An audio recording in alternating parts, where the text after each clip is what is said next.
So I get asked this all the time. People will come up to me and say, Danny, I can't eat carbs. I can't do this because I can't lose weight. Now, what I want to be able to talk to you about today is the importance of being in a calorie deficit. So, okay, so we've got our metabolic rate. This is where we function at every day, and this is where we hold our weight.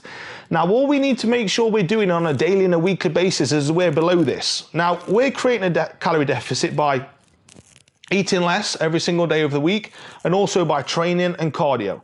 So once we're in a calorie deficit, this is king. This is number one.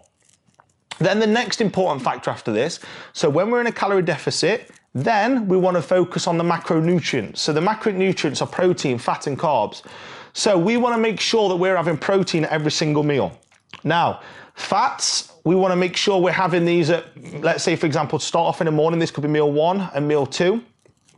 If you're having 4 meals a day, we want to be having 3 meals of protein and fat, and then we could have 1 meal of carbs. The carbs can come post-training, or it could come pre-training if you require a little bit more of energy. So you can see you will still drop weight and change your physique as long as you're in a calorie deficit, and you can still have carbohydrates. And like I said, we'll be able to maintain a lifestyle and balance it as well. Then number 3 is micronutrients. So we need to make sure we're getting enough vitamins and minerals. Now we will do that by eating good quality protein, having plenty of veg at each meal, drinking plenty of water, adding salt into most meals. So Himalayan pink sea salt is fantastic for this. Then number 4 is nutrient timing. So this is, for example, when people say you can only have carbs post-workout, or you can only have carbs for breakfast. Doesn't really matter in the grand scheme of things as long as you are getting them in across the day.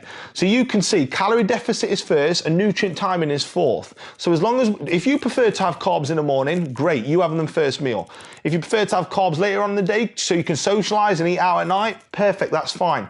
As long as you are in a calorie deficit and we're getting a good amount of quality protein in, we're getting all our macronutrients in, we're getting all our micronutrients in, we're drinking plenty of water, and we're managing our stress, this is what matters over a daily and a weekly basis.